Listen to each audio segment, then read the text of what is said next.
ಎದೆಯಲ್ಲಿ ಕಟ್ಟಿಕೊಂಡಿರುವ ಕಫವನ್ನು ತೆಗೆದುಹಾಕಲು ಇಲ್ಲಿವೆ ಸುಲಭವಾದ ಮನೆಮದ್ದುಗಳು.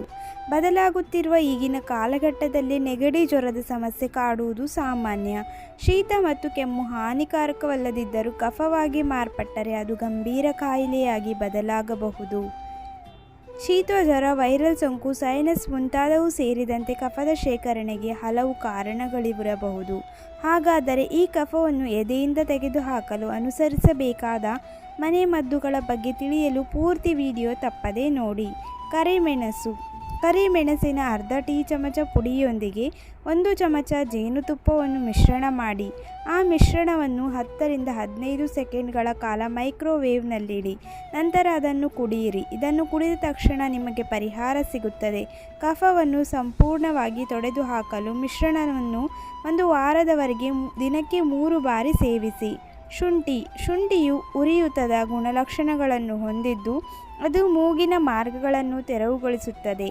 ಇದರಲ್ಲಿರುವ ಅಂಶವು ದೇಹದಲ್ಲಿ ಬ್ಯಾಕ್ಟೀರಿಯಾ ಮತ್ತು ವೈರಸ್ ಸೋಂಕುಗಳ ವಿರುದ್ಧ ಹೋರಾಡಲು ಸಹಾಯ ಮಾಡುತ್ತದೆ.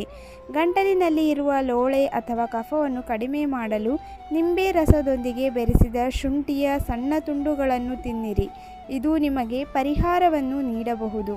ಪುದೀನ ಚಹಾವನ್ನು ಕುಡಿಯಿರಿ. ಪುದೀನ ಚಹಾವು ಇದು ನೆಗಡಿ ಮತ್ತು ಜ್ವರ ಲಕ್ಷಣಗಳಾದ ಕೆಮ್ಮು, ಕಫ, ಮೂಗು ಸೋರುವಿಕೆ, ಮೂಗು ಕಟ್ಟುವಿಕೆ ಮತ್ತು ತಲೆನೋವುಗಳನ್ನು ಕಡಿಮೆ ಮಾಡುತ್ತದೆ. ಈ ಚಹಾವು ಆಂಟಿಬ್ಯಾಕ್ಟೀರಿಯಲ್, ಆಂಟಿವೈರಲ್ ಮತ್ತು ಉರಿಯೂತದ ಗುಣಲಕ್ಷಣಗಳನ್ನು ಹೊಂದಿದೆ. ಇದು ದೇಹವು ಶೀತದ ವಿರುದ್ಧ ಹೋರಾಡಲು ಮತ್ತು ವೇಗವಾಗಿ ಚೇತರಿಸಿಕೊಳ್ಳಲು ಸಹಾಯ ಮಾಡುತ್ತದೆ. ಅರಿಶಿಣ. ಅರಿಶಿಣವು ತುಂಬ ಪರಿಣಾಮಕಾರಿಯಾದ ನಂಜು ನಿರೋಧಕ ಗುಣಗಳನ್ನು ಹೊಂದಿದೆ. ಇದು ಕಫದಲ್ಲಿರುವ ಬ್ಯಾಕ್ಟೀರಿಯಾವನ್ನು ಕೊಲ್ಲುತ್ತದೆ. ಅರಿಶಿಣವು ರೋಗನಿರೋಧ ಶಕ್ತಿಯನ್ನು ಹೆಚ್ಚಿಸಲು ಸಹಾಯ ಮಾಡುತ್ತದೆ. 1 ಲೋಟ ಹಾಲಿಗೆ 1 ಚಮಚ ಅರಿಶಿಣವನ್ನು ಹಾಕಿ ನಂತರ ಈ ಮಿಶ್ರಣವನ್ನು ಬೆಳಿಗ್ಗೆ ಮತ್ತು ರಾತ್ರಿ ಮಲಗುವ ಮೊದಲು ಕುಡಿಯಿರಿ ಅಥವಾ ದಿನಕ್ಕೆ 2 ರಿಂದ 3 ಬಾರಿ ಕುಡಿಯಿರಿ.